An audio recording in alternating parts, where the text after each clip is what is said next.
الحمد لله الحمد لله نحمده ونستعينه ونستغفره ونؤمن به ونتوكل عليه ونعوذ بالله من شرور أنفسنا وسيئات أعمالنا من يهده الله فلا مضل له ومن يضلل فلا هادي له ونشهد أن لا إله إلا الله وحده لا شريك له ونشهد أن محمدا عبده ورسوله أما بعد فقد قال الله تعالى في محكم تنزيله العظيم يا أيها الناس اتقوا ربكم الذي خلقكم من نفس واحدة وخلق منها زوجها وبث منهما رجالا كثيرا ونساء واتقوا الله الذي تساءلون به والأرحام إن الله كان عليكم رقيبا عباد الله اتقوا الله. அளவற்ற அருளாளனும் நிகரற்ற அன்புடையவனுமாகிய எல்லாம் வல்ல அல்லாஹு ஜல்ல ஷானஹு வ தஆலாவுடைய திருப்பெயரால் அன்பிற்கும் பெருமதிப்புக்கும் உரித்தான அருமை சகோதரர்களே, இந்த ஜும்மாவுடைய தொழுகையை நிறைவேற்றுவதற்கு நமக்கு வல்ல அல்லாஹ் வாய்ப்பளித்திருக்கிறான். அல்ஹம்துலில்லாஹ். அன்பிற்குரியவர்களே, புனித தீனுல் இஸ்லாம் என்ற இந்த மார்க்கம் இயற்கையோடு இணைந்த ஒரு மார்க்கம். இது மனித சமூகத்திற்கு உலகத்தில் எப்படி வாழ்வது என்பது மாத்திரமல்ல, எப்படி மகிழ்ச்சியோடு வாழ்வது என்பதற்கு வழிகாட்டுகின்ற ஒரு மார்க்கமாக அல்லாஹ் இந்த மார்க்கத்தை அருளி இருக்கிறான். இஸ்லாத்தை ஏற்றுக்கொண்டவர்கள் அதை பின்பற்றினாலும் நன்மை இருக்கிறது, இஸ்லாத்தை ஏற்றுக்கொள்ளாதவர்கள் இதை வாழ்க்கையிலே நடைமுறையிலே பின்பற்றினாலும் நன்மை இருக்கிறது. உதாரணமாக, இஸ்லாம் நகம் வெட்ட சொல்லுகிறது. நமக்கு தெரிஞ்சு எந்த மதத்திலையும் நகம் வெட்ட சொன்னதாக நமக்கு தெரியல.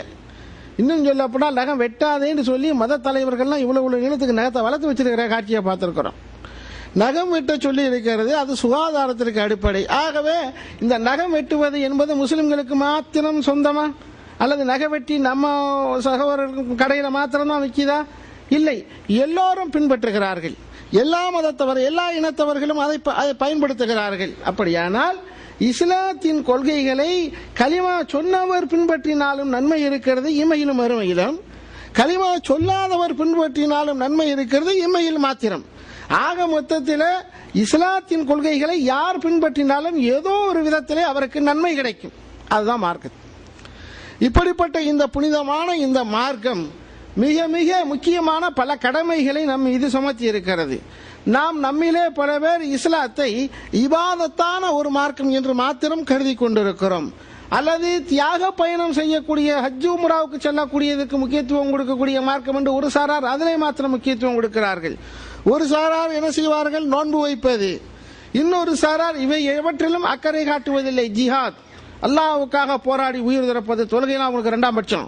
இப்படி பல்வேறு கோணங்களில் அவரவர்களாக தீர்மானித்துக் கொள்கிறார்கள். இஸ்லாம் அனைத்தையும் உள்ளடக்கிய நிலைமையிலே சகல துறைகளிலும் வழிகாட்டுகிறது. அருமை சகோதரர்களே, மிக முக்கியமாக இஸ்லாத்தை பின்பற்றக்கூடிய முஸ்லிம்களாகிய நாம் ஏகத்துவத்தை பின்பற்றக்கூடியதாக சொல்லிக் கொண்டிருக்கக்கூடியவர்கள் நம்மிலே பல பேர் ஒரு விஷயத்திலே மிகவும் பின்தங்கி போயிருக்கிறோம். அது எல்லா தரப்பிலே உள்ள எல்லா மக்களிடத்திலே ஒரு கணக்கெடுப்பு, ஒரு சென்சஸ் எடுத்தாலும் அவர்கள் அந்த துறையிலே பின்தங்கி போய்த்தான் இருக்கிறார்கள். அது என்ன துறை? இபாதத்தா அல்லது சதகாவா அல்லது ஹஜ் பயணமா என்ன என்று பார்க்கிற பொழுது மிக மிக முக்கியமான அந்த அம்சம் என்னவென்றால் நம்முடைய உறவு சொந்தங்களை சேர்ந்து வாழ்வது. அருமை சகோதரர்களே, இந்த உலகத்தில் யாரும் தனி ஒரு மனிதனாக வானத்திலிருந்து பொத்துன்னு யாரும் கீழே விழல, மரத்தில் காட்சி தொங்கல. எல்லோரும் திருமறை குர்ஆனிலே அல்லாஹ் சொல்லி காட்டுவதை போல خلق منها زوجها وبث منهما رجالا كثيرا ونساء.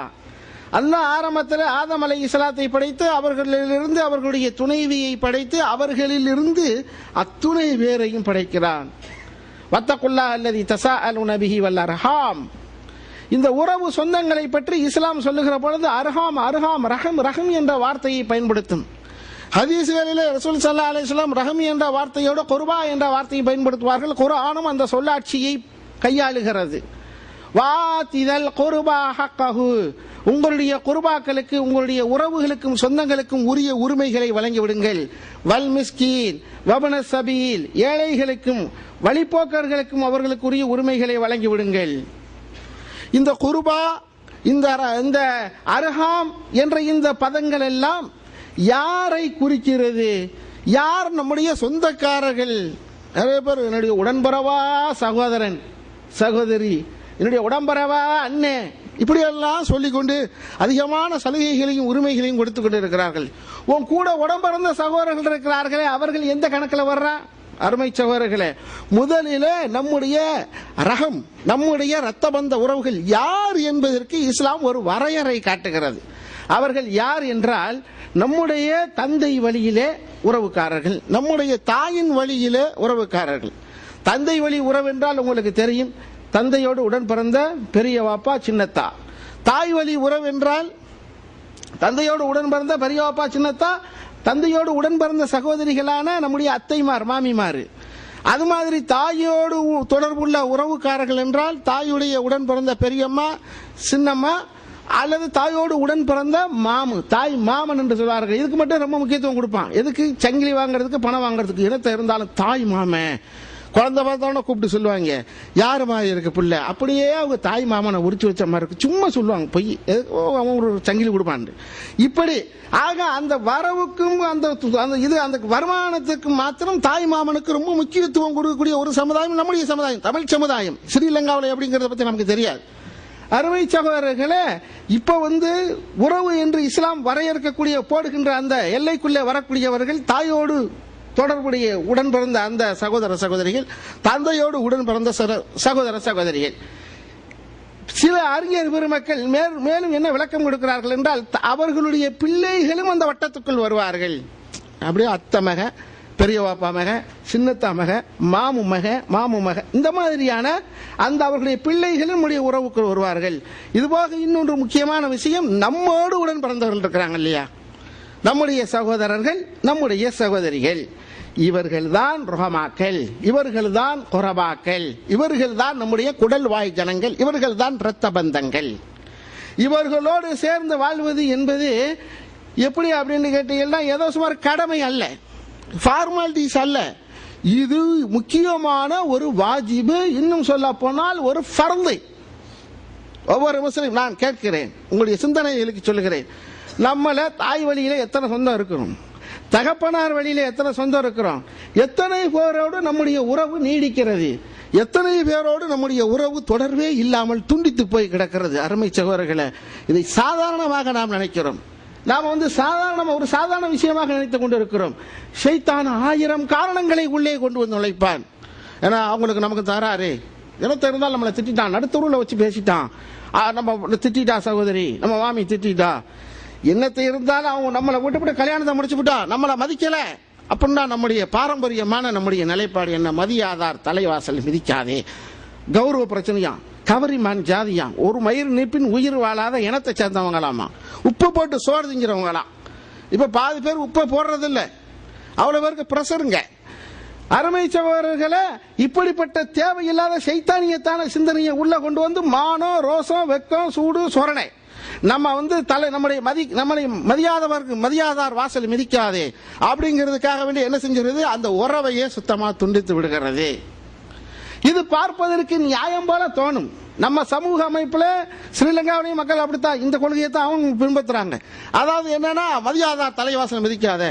அப்ப ஏப்பா உங்க அண்ணனோட உங்க பெரிய வாப்பா இருக்காரு, அவருக்கு தொடர்பு இருக்கிறதா? எங்க 25 வருஷமாச்சுங்க, எங்களுக்கு அவருக்கு எந்த சம்பந்தமும் கிடையாது. ஏப்பா எங்க அத்தாவுடைய சொத்தை எடுத்துட்டு மோசடி பண்ணிவிட்டான், அண்ணன் தம்பி, அவங்க அண்ணன் தம்பிக்குள்ள 1000 பங்கு சண்டை எடுத்திருக்கணும், சொத்தை எடுத்துருக்கான். பெரும்பகுதி யார்கிட்ட போய் கேட்டாலும் சின்ன வாப்பா பெரிய வாப்பாவோட ஏப்பா தொடர்பு இல்லை, சொத்து பிரச்சனை, மாந்தோப்பா முழுங்கிட்டான், வயலை முழுங்கிட்டான், இந்த கதையை தான் சொல்லுவாங்க. ஆக மொத்தத்தில் ஏதோ ஒரு விதத்தில் அந்த தொடர்பு துண்டிக்கப்பட்டு போய் கிடக்கிறது. அதில் நியாயம் இருக்கிறதா? இந்த காரணங்கள் சரிதானா? இல்லை சகோதரர்களே, சைத்தானியத்தான சிந்தனை. இன்னும் சொல்ல போனால் நம்மிடத்தில் நம்ம சகோதரர்கள் முக்கியமான இதுக்கெல்லாம் பதில் சொல்லுவோம். நம்மிடத்தில் முக்கியமான ஒரு காரணத்தை என்ன சொல்வார்கள் என்றால், என்னத்தங்க சொந்தக்காரங்களை, எங்க நீங்க வெக்கேஷன் போனீங்களா, இப்போ அவங்க உறவு சொந்தக்காரங்களை எல்லாம் பார்த்துட்டு வந்தீங்களா? என்னத்தான் போய் பார்த்தோம்பாங்க, நம்ம கொடுத்தா வாங்கிக்கிறான், கொடுக்கிறவரையும் நல்லவன்னு சொல்றான். நம்ம ஒரு தடவை கொடுக்கலன்னு வச்சுக்கிறோங்க, நம்மள மண்ணை வாரித்து ஊத்துறான், புறம் பேசுறாங்க. இன்னும் சொல்ல போனா நம்மள்ட்ட வாங்கி திண்டுக்கிட்டு நம்மளை பத்தியே புறம் பேசுறாங்க. நம்ம ஒரு வீடு கட்டுறது பிடிக்கல, ஒரு வாகனம் வாங்குறது பிடிக்கல, எவ்வளவு பொறாமை நினைக்கிறீங்க? வேற யாரும் இல்ல, கூட பிறந்தவன் எங்க சின்னவாப்பா பெரியவாப்பா, எங்க சின்னம்மா பெரியம்மா என்றுதான் காரணம் சொல்றாங்க. அதனால இந்த தடவை எவன் மூஞ்சிலையும் முழிக்கலையே, பொண்டாட்டி பிள்ளையோட திரும்பி வந்துட்டேன். நல்லா தெரிஞ்சுக்கிறேங்க, நம்ம சகோதரர்கள் உறவுகளை சொந்தங்களை ஆதரிக்கிறீங்களா? ஆமா ஆதரிக்கிறேன். ஏன் போன வாரம் என் மச்சனுக்கு நான் தான் விசாரித்து அனுப்பினேன், அப்புறம் என் கொழுந்திய மாப்பிள்ளைக்கு நான் தான் விசாரித்து அனுப்பினேன். இவன் உறவு சொந்த முறை எங்க போகுது? பொண்டாட்டி வழியில. இஸ்லாம் அந்த வட்டத்துக்குள்ள அவங்களை கொண்டு வருதா? ரகமாக்கல் குரபாக்கல் என்ற வட்டத்துக்குள் மாமியாரும் வரமாட்டா, கொழுந்தியாரும் வரமாட்டா, மச்சனும் வரமாட்டான். அவங்க எல்லாரும் சக முஸ்லீம், அவ்வளவுதான். உங்களுடைய அந்த குரபாக்கள் ரொஹமாக்கள் என்ற வட்டத்துக்குள் வருபவர்கள் யார்? பிளட் ரிலேஷன்ஸ், அவர்களே ரத்த சொந்தம். சரி, இப்ப என்ன, நாம் எவ்வளவு உதவி செய்தாலும் உதவியை பெற்றுக் கொள்கிறார்கள், ஆனால் நமக்கு எதிராக நடக்கிறார்கள். இவங்கள்ட்ட அந்த உறவு வேணுமா அப்படின்னு ஒரு 10 பேர்கிட்ட கேட்டா 10 பேர் சேர்ந்து சொல்லுவான், நிச்சயமா வேணாம், இப்பேற்பட்ட துறைகளோட நம்ம தொடர்பை வச்சுக்கிற கூடாது. உண்ட வீட்டுக்கு ரெண்டகம் பண்றான், அன்னமிட்ட வீட்டுக்கு கண்ணக்கோல் வைக்கிறான். பழமொழியெல்லாம் அந்த காலத்தில் எடுத்து வச்சிருக்காங்க அட்வான்ஸ். இதை மட்டும் கரெக்டா தெரிஞ்சு வச்சிருப்பான் நம்ம ஆளுங்க. சேர்ந்து வாழ சொல்லியிருக்கான அந்த பழமொழியெல்லாம் விட்டுருவான். அருமை சகோதரர்களே, அப்ப இப்படிப்பட்ட காரணங்கள் நியாயம் போல தோன்றினாலும் இஸ்லாம் என்ன சொல்லுகிறது? இஸ்லாத்தின் பார்வையிலே உறவுகளோடு நாம் எப்படி இருக்க வேண்டும்? நன்றாக கவனியுங்கள். ஒரு முறை ஹஜ்ரத் அபூ ஹுரைரா ரலியல்லாஹு தஆலா அன்ஹு அவர்கள் அறிவிக்கிறார்கள், ஒரு முறை ஒரு மனிதர் வருகிறார், வந்து சொல்லுகிறார், அல்லாஹ்வின் திருத்தூதரே, ஃபைனலி கராபா, எனக்கு சில உறவுக்காரர்கள் இருக்கிறார்கள், சொந்தக்காரர்கள் இருக்கிறார்கள், ஃபாசிலுஹும், அவர்களோடு நான் சேர்ந்துதான் வாழுகிறேன், வயக்தஊனி, ஆனால் அவர்கள் என்னை துண்டித்து விடுகிறார்கள். இப்ப நாம என்ன சொல்லுகிறோமோ, 14 நூற்றாண்டுகளுக்கு முன்னால அல்லாஹ்வின் திருத்தூதரிடத்தில் ஒருவர் சொன்னார், என்னை துண்டித்து விடுகிறார்கள், பிறகு நான் அவர்களுக்கு நிறைய உதவி செய்யறேன், ஆனால் அவர்கள் உதவுத்திரம் பண்ணாம இருந்தாலும் பிரச்சனை இல்லை. என்ன செய்யறாங்க? இலைய எனக்கு தீங்கே செய்கிறாங்க, வேணுன்றே நல்லா தெரிஞ்சு எனக்கு துன்பம் தருகிறார்கள். நான் கொடுக்கிற உதவியை பெற்றுக் கொள்கிறார்கள், ஆனால் அவர்களும் எனக்கு துன்பம் தருகிறார்கள். அது மட்டுமல்ல, வஹலுமு இலையும், அவர்களிடத்தில் நான் கருணையோடும் நேசத்தோடும் நடந்து கொள்கிறேன், ஆனால் அவர்கள் என்ன செய்கிறார்கள் தெரியுமா? வேஜிஹலூன் அன்னி, என்னை புறக்கணித்து என்னை தெரியாதவ மாதிரி பார்த்தும் பார்க்காத மாதிரி போகிறார்கள் அப்படின்னு சொல்றார். அப்ப நமக்கு என்ன வழங்குது? அந்த நபி தோழர் ரசூலுல்லாஹ்ட்ட கேட்க விரும்புறாரு, கேட்கல, அவர் ஹதீஸ்ல அப்படி வரல. என்ன கேட்க விரும்புறாரு? இப்படிப்பட்ட துரோகிகளோடு நான் தொடர்பை தொடர வேண்டுமா, இதான் கேட்கறது. அப்ப ரசூல் ஸல்லல்லாஹு அலைஹி வஸல்லம் சொல்லுகிறார்கள், இன் குல்த கமா குல்த, அதாவது நீ சொல்லுவது போல உண்மையாக இருந்தால், நீ இப்படி சொல்றீல, இது உண்மையாக இருந்தால் அவர்களை நீ சூடான சாம்பலை வாயில் அள்ளி போறன்னு, நம்ம ஊர்ல புழுதி அள்ளி போறன்னு சொல்லல, அந்த மாதிரி அவர்களை நீ சூடான சாம்பலை உண்ண வைப்பவனை போன்றாவாய். அது மாத்திரமல்ல, வலா யஸாலு அலா தஹரிஹிம், அதாவது உனக்கு அவர்களுக்கு எதிராக உனக்கு எதிராக அவர்கள் இருக்கிறார்கள் சொல்றீங்க, அவர்களுக்கு எதிராக உனக்கு அல்லாஹ்வுடைய உதவி நிச்சயமாக நீ இப்படி இருக்கும் காலமெல்லாம் உனக்கு கிடைத்துக் கொண்டே இருக்கும். அருமை சகோதரர்களே, எந்த உறவுகள் நம்மை வெட்டி விடுகிறார்கள் என்ற காரணம் சொல்லி நாம் அந்த உறவுகளை துண்டித்துக் கொள்கிறோமோ, அப்படிப்பட்ட உறவுகளோடு நாம் வலுக்கட்டாயமாக தொடர்ந்து கொண்டிருப்போமையானால் அல்லாஹ்வுடைய உதவி நமக்கு இருக்கிறது, தொடர்ந்து கொண்டே இருக்கிறது என்று சொல்லுகிறார்கள். அது மாத்திரமல்ல, இது சாதாரண விஷயம் இல்லை, ரொம்ப கஷ்டம்தான், இல்லைன்னு சொல்லல. என்ன கஷ்டம்? தீமை செய்வதற்கு 1000 ஷைத்தான்கள் உடன் வந்திருப்பான். ஒரு தீமையான காரியம் உயரத்தில் இருக்குது, அதை போய் தொடர்றதுக்கு லேசா நாடுனா போதும், உடனே ஒரு ஷைத்தான் ஏணியை கொண்டுட்டு வருவான், அந்த இன்னொரு ஷைத்தான் லிப்டே கட்டுவான், அந்த ஏறி போய் செய்ய அப்படின்னு. அதே நேரத்தில் நன்மையான காரியம் அருகே இருக்கிறது என்று சொல்லி உதவிக்கு நீங்கள் யாரை அழைத்தாலும் யாருமே ஹெல்ப் பண்ண மாட்டாங்க. வாங்க கொஞ்சம் தூக்கி கொண்டு விடுறேன், உங்க காரியத்தை செய்யுங்கன்னு சொல்லி. உறவுகளை துண்டிப்பது என்பது ஷைத்தானியத்துடைய வேலை. இதை செய்வதற்கும் ஆலோசனை செய்வதற்கும் 1000 பேர், எத்தனையோ பேர் வருவாங்க. ஆனால் உறவை தொடர வேண்டும் என்று நாம சொன்னா குறுக்க விழுந்து தடுக்கிறதுக்கு லட்சம் பேர் வருவான். போகாத, உனக்கு என்னைக்கு இருந்தாலும் என்னமாவது ஒரு நாளைக்கு நமக்கு ஒன்று ஆச்சுன்னு வச்சுக்க, அன்னைக்கே சொன்னேன் கேட்டியான்னு மரம் ஏற்றி விடுவான். இஸ்லாம் என்ன சொல்லுகிறது? இந்த வெக்கம், மானம், சூடு, சொரணை, ரோசம், இன்னும் இந்த தொடர்பில் என்னென்ன வார்த்தை இலக்கியத்தில் இருக்குதோ எல்லா வார்த்தையும் மெண்டு முழுங்கி கடல்ல தூக்கி போட்டு உனக்கு இருக்கக்கூடாது. இந்த விஷயத்தில் இருக்கக்கூடாது. என்ன வெக்கம், என்ன மானம்? காரியம் நடக்கணும்னா மட்டும் வெக்க மானத்தெல்லாம் விட்டுட்டு இருக்கிறோமா இல்லையா? நம்ம கம்பெனியில நம்ம படாத அவமானமா, ரகசியமா எவ்வளவு தூரம் அவமானப்படுத்தப்பட்டிருக்கிறோம் தெரியுமா? எல்லாத்தையும் மெண்டு முழுங்கிட்டு காரியம் ஆகணுங்கிறதுக்காக இருக்கிறோமா இல்லைங்களா? அருமை சகோதரர்களே, ஒரு நபித்தோழர் வந்தாரு. அந்த நபித்தோழர் கேட்டார், யா ரசூலல்லாஹ் அக்பிர்னி அமலன் யுத்கில்னி அல் ஜன்னா, என்னை சொர்க்கத்திற்கு அழைத்து செல்லுகின்ற, என்னை சொர்க்கத்துக்குள் நுழைவிக்கின்ற ஒரு நல்ல அமலை எனக்கு கற்றுத்தாருங்கள். அது மாத்திரமல்ல, வயுபாயிதினி அனின்னார், என்னை நரகத்திலிருந்து தூரமாக்குகின்ற ஒரு நல்ல செயலை எனக்கு அறிவித்து தாருங்கள்.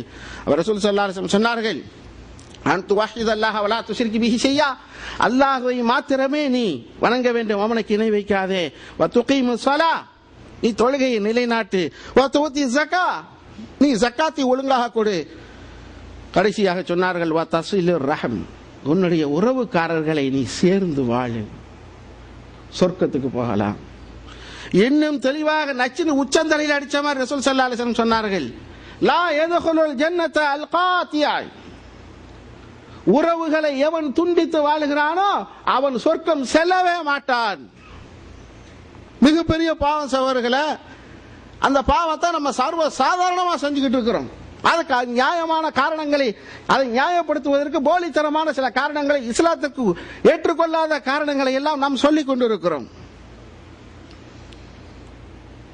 இன்னொரு காரணம் என்னன்னா, நம்ம சகோதரர்கள் சொல்றது, அதுல நம்ம பொண்டாட்டி வேறாம சேர்ந்து சொல்லுவாங்க, என்ன இப்படியா வாரி வாரி கொடுத்துக்கிறீங்கன்னா நாளைக்கு நானும் என் பிள்ளைகள நடுத்தருவில் நிற்க வேண்டியதுதான் ஒரு பெரிய வஜ்ராயுதத்தை தூக்கி போடுவாங்க.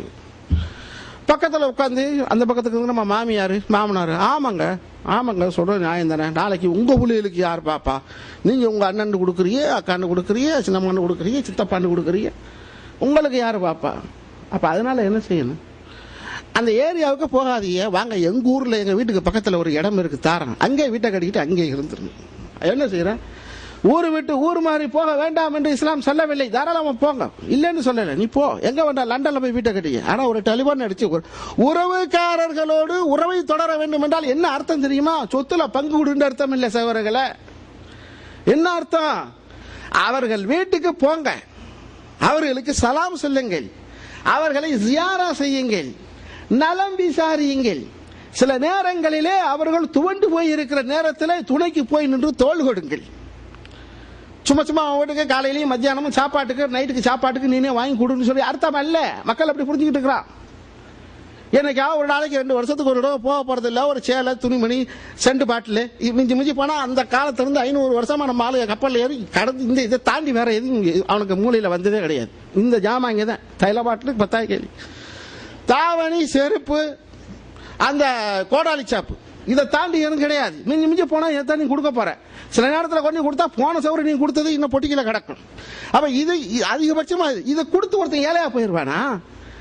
அவன் மொத்தத்தில் என்ன நினைக்கிறாங்கடா, நம்ம இடத்துல இருந்தவர்கள் பொருளை எதிர்பார்க்காவிட்டாலும் நம்முடைய உறவு சொந்தங்கள், மனைவி வழி சொந்தங்கள் என்ன செய்வார்கள் என்றால், அவர்களுடைய பொருளாதார பாதுகாப்பு கருதி என்ன செய்வாங்கன்னு கேட்டா, அங்க கொடுக்காதே, இங்கே கொடுக்காதே, ஏன் நம்ம ஏழையா போயிடுவோம். என்ன சொல்ல வருகிறோம் என்றால், நிறைய பேரு உறவு சொந்தங்களை கொண்டாடாமல் இருப்பதற்கான காரணம் என்ன தெரியுமா? கொடுத்தா தாங்க நல்லவன் சொல்றான், கொடுக்கலன்னா சரியில்லை. இது கொமருக்கு காசு கேட்டாங்க, ஒரு தடவை கொடுத்தேன், அடுத்த பிள்ளைக்கு மறுபடியும் கேட்கிறான், அடுத்த பிள்ளைக்கு நான் கொடுக்காதனால நான் துண்டிச்சுட்டேன் உறவை. அல்லது இந்த மாதிரி கேட்டுக்கொண்டே இருக்கிறார்கள். இப்படி கொடுத்துக்கிட்டே இருந்தா நானும் என்ன ஆகிறது, எனக்கு 4 பிள்ளை இருக்கு, இல்லை அதெல்லாம் இல்லைன்னு சொல்லல. நீ கொடுக்காம போ, அதல்ல பிரச்சனை. நீ கொடுக்காமலேயே இரு, உன் மேல அவர்கள் கோபிக்கட்டும் அல்லது உனக்கு அவர்கள் மீது கோபம் வரட்டும், அதெல்லாம் பிரச்சனை இல்லை. ஒரே ஒரு கேள்வி, என்ன ரசூல் ஸல்லல்லாஹு அலைஹி வஸல்லம் அவர்கிட்ட இதுக்கு தீர்ப்பு கேட்போம். ரசூல் ஸல்லல்லாஹு அலைஹி வஸல்லம் நம்முடைய உறவு சொந்தங்களுக்கு கொடுப்பதால் மற்றவங்களுக்கு கொடுக்கறதுனால ஏழையா போறியா இல்லையா, அதல்ல பிரச்சனை. உன்னுடைய தாய் வழி சொந்தம், தந்தை வழி சொந்தம், உன்னுடைய உடன்பிறப்புகளுக்கு கொடுப்பதால் நீ ஏழையாகி விடுவாயா? இதுக்கு என்ன முதல்ல ஜவாபு? ரசூல் ஸல்லல்லாஹு அலைஹி வஸல்லம் சொன்னார்கள், மன் அஹப்பா யுப்ஸத லஹு ரிஸ்குஹு, யாருக்கு அவனுடைய ரிஸ்க் அபிவிருத்தி செய்யப்பட வேண்டும், ரிஸ்க் அதிகமாக வேண்டும், பணக்காரனாக வேண்டும் என்று விரும்புகிறானோ அவன்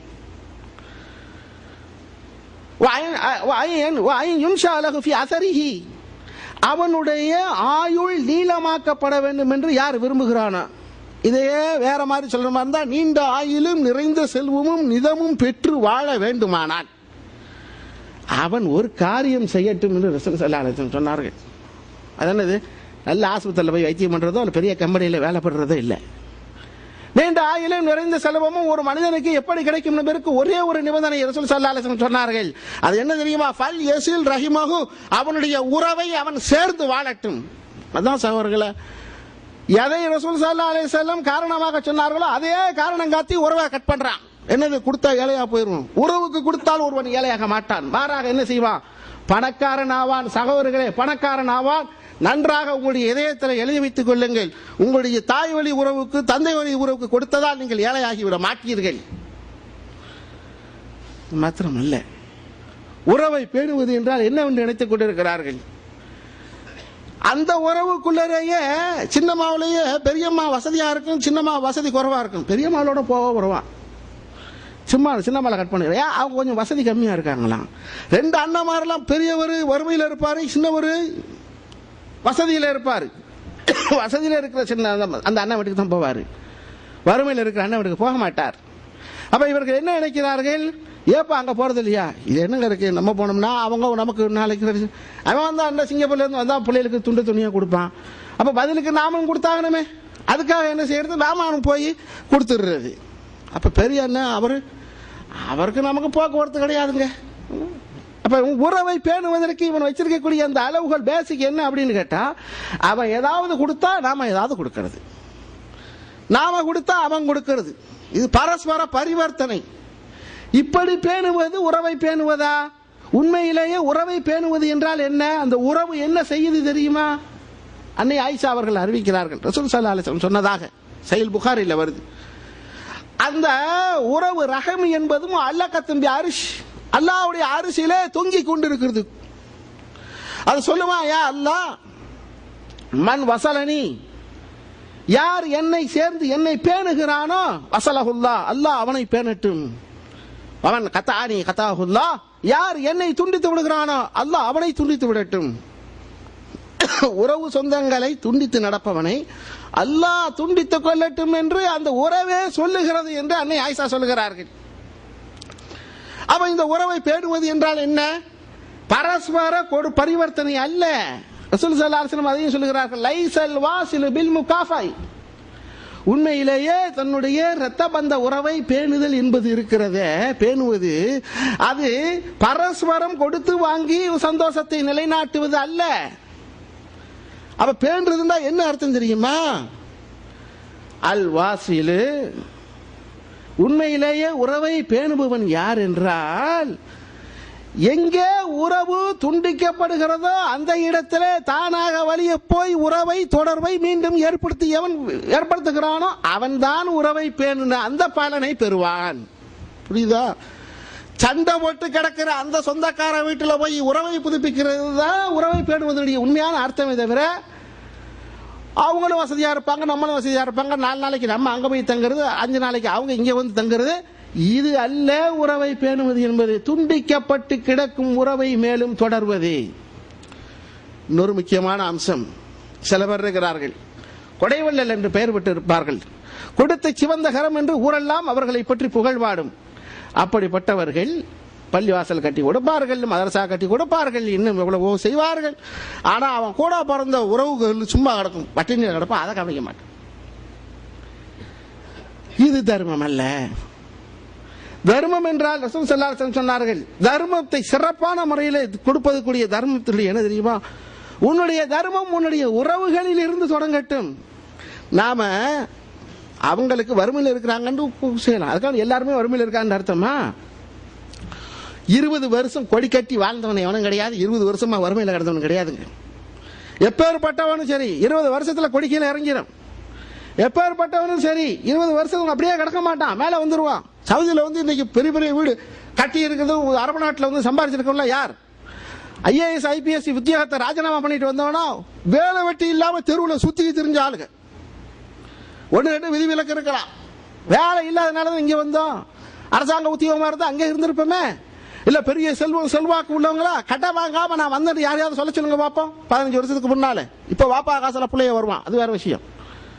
எல்லாம் வட்டிக்கு வாசிக்கு நகையை வச்சுட்டு தான் வந்தோம். அப்போ இன்றைக்கு நாம ஓரளவுக்கு வசதியா இருக்கலாம், இது நிரந்தரம் அல்ல. இன்றைக்கு வறுமையில இருப்பவர்கள் அதுவும் நிரந்தரம் அல்ல. அதனால உறவுகள் சொந்தங்கள் வறுமையில இருந்தாலும் நாம அவர்களுக்கு சில நேரங்களில் உதவினாலும் உண்மையிலேயே ஒருவன் சதக்கா கொடுக்க வேண்டும் என்று ஆசைப்படுகிறான். 10 ரியால் எடுத்து சதக்கா கொடுக்கணும்னு ஆசைப்படுறான். அப்படி ஆசைப்படுகிற போது அந்த சதக்காவை அவன் எங்கே இருந்து கொடுக்கணும்? முதலில் அவனுடைய இரத்த சொந்தத்துக்காரர்கள் இருக்காங்க, அவங்களுக்கு தான் முதல்ல கொடுக்கணும்.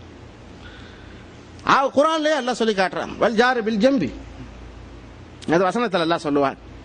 ரசூல் ஸல்லல்லாஹு அலைஹி வஸல்லம் சொல்லுகிறார்கள், ஒரு முறை பெண்களுக்கு மத்தியிலே ரசூல் ஸல்லல்லாஹு அலைஹி வஸல்லம் உபதேசம் செய்கிற போது, யா மாஷர நிசா தஸத்தக்னி, நீங்கள் பெண்களே நீங்கள் சதகா செய்யுங்கள் என்று சொன்னார்கள். அதை கேட்டுக்கொண்டிருந்த ஹஸரத் இப்னு மஸ்ஊத் ரலியல்லாஹு தஆலா அவருடைய மனைவி வீட்டுக்கு போய் சதகா செய்யறது அப்படின்னு சொல்லிட்டு கொஞ்சம் பொருள் அவங்க வசதி இருந்துச்சு எடுத்து யாருக்கு கொடுக்கலாம்னு நினைக்கும் போது அவங்களுக்கு ஞாபகம் வருது, நம்முடைய புருஷனுக்கே கொடுத்தா என்ன, அவர் கொஞ்சம் வசதி கம்மியா இருக்கிறாரு. யாரு? ஹஸரத் இப்னு மஸ்ஊத். உடனே நினைக்கிறாங்க நம்ம புருஷனுக்கு கொடுக்கலாமா, டவுட்டு. இப்னு மஸ்ஊத் சொன்னாங்க, நீங்க போய் அல்லாஹ்வுடைய தூதர்கிட்ட விளக்கம் கேட்டுட்டு வாங்க. அவங்க சொல்லிட்டாங்க, நான் போக மாட்டேன், தேவைப்பட்டா நீனே போயிட்டு வந்துருங்க. அவங்க போறாங்க, வாசல்ல ரசூலுல்லாஹ்வுடைய வீட்டு வாசல்ல ஹஸரத் பிலால் நிக்கிறாங்க, கூட ஒரு அம்மா நிக்கிறாங்க, ஏதோ பேசிட்டு இருக்காங்க. இவங்க போனாங்க, இவங்க பேரு ஜைனப். பிலால்கிட்ட போய் சொன்னாங்க, யார் அந்த அம்மா? இது ஒரு அன்சாரி பொண்ணு, அன்சாரி விட்டு அம்மா. அம்மா என்ன விஷயமா வந்திருக்காங்க? ஒன்றும் இல்லை, ரசூலுல்லாஹ் சதகா செய்ய சொன்னாங்களாம். அந்த அம்மா சதகா செய்யறதுக்கு ஜாமான பொருள் எல்லாம் எடுத்துட்டு யோசனை பண்ணி பார்க்க போகும்போது, நம்ம புருஷன் ஏழையா இருக்காரு, நம்ம புருஷனுக்கே கொடுத்துடலாமேன்னு ஒரு யோசனை வந்திருக்குது. அதை கேட்டுக்கிட்டு வரலாம்னு அந்த அம்மா வந்திருக்கு அப்படின்னு சொன்ன உடனே இவங்க சொன்னாங்க, இப்னு மஸ்ஊதுடைய மனைவி, நானும் அதுக்கு தான் வந்தேன், 2 பேருக்கும் சேர்த்து கேட்டுக்கிட்டு வந்துட்டு போய் அவர் ரசூலுல்லாஹ் நான் தான் இவங்க சொல்லி விட்டாங்க, ஜைனப் என் பேரை சொல்லாம கேளுன்னாங்க.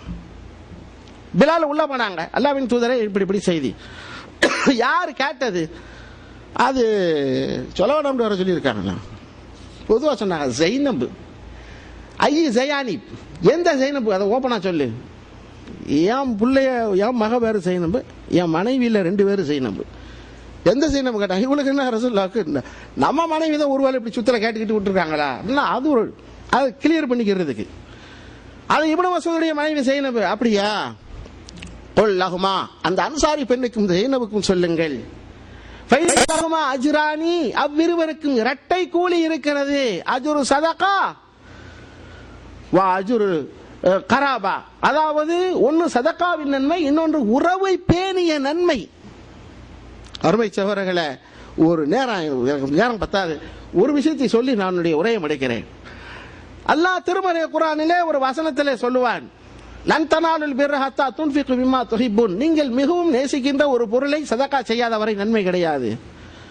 ஹஜ்ரத் அபூ தல்ஹா அவர்கள் ரசூலுல்லாஹ்வை அழைத்து சொன்னார்கள், அல்லாஹ்வின் திருத்தூதரை, நான் மிகவும் நேசிக்கின்ற என்னுடைய சொத்துக்களிலே இதோ இருக்கிறது பைருஹா என்ற மிக பெரும் தோட்டம், இதை நான் தர்மமாக தந்து விடுகிறேன், உங்கள் விருப்பப்படி செய்யுங்கள்.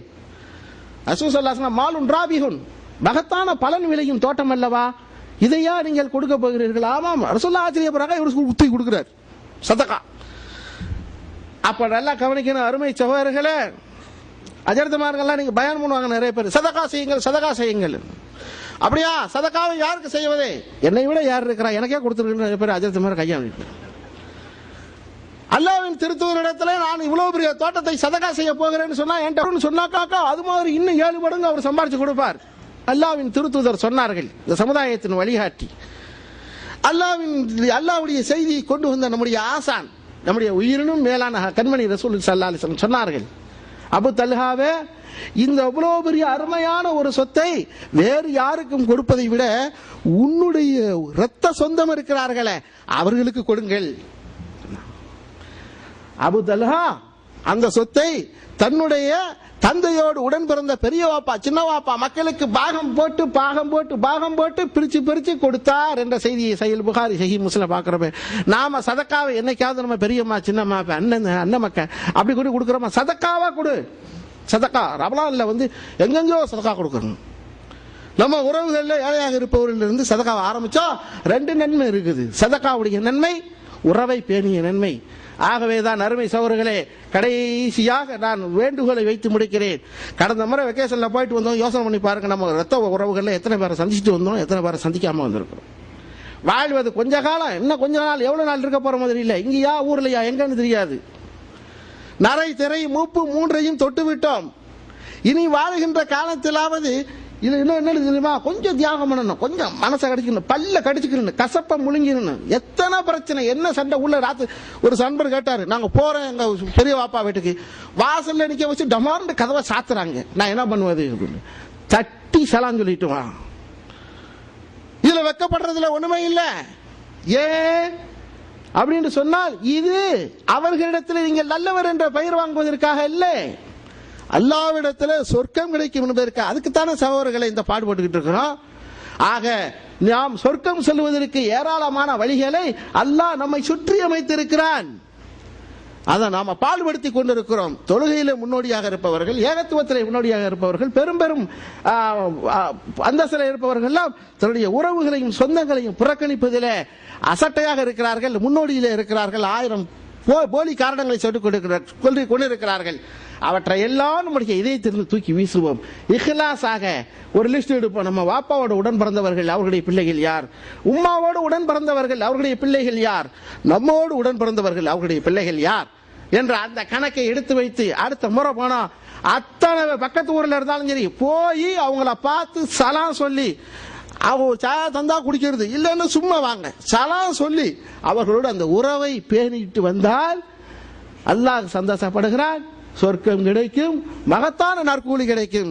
இத்தகைய மனப்போக்கை நம் அனைவருக்கும் வல்ல அல்லாஹ் தந்தருள்வானாக. வாஹிர் தஅவானா அல்ஹம்துலில்லாஹி ரப்பில் ஆலமீன். பாரக்கல்லாஹு லனா வ லக்கும் பில் குர்ஆனில் அஸீம். ونفعنا بالآيات وذكر الحكيم إنه تعالى جواد كريم ملك بر رؤوف رحيم ورب حليم.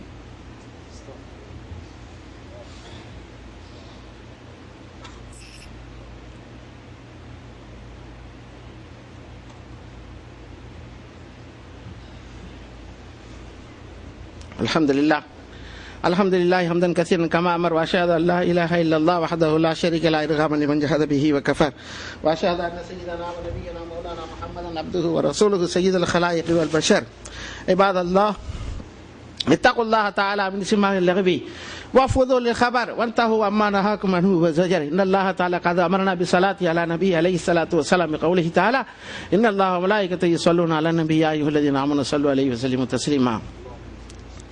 அருமை சகோதரர்களே, நீங்கள்